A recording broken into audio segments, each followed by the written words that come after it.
To draw your first field, select Draw Field from the side menu. You'll want to zoom the map in to the location of your field.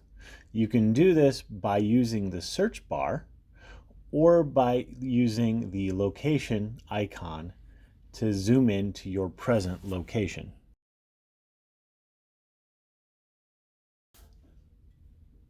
Once you have zoomed into your field, use the Add Boundary button to click and trace the field boundaries.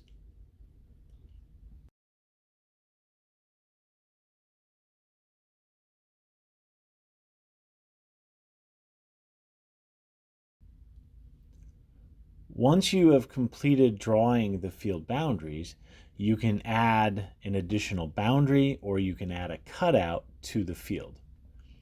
A cutout is an area of the field that you would want excluded from a sampling activity, such as water bodies, groups of trees, or driving lanes, etc. Next, we can add field details such as name, address, and contact information. We will also need to assign the field to a group. If you are not yet a member of a group, you can add a group here.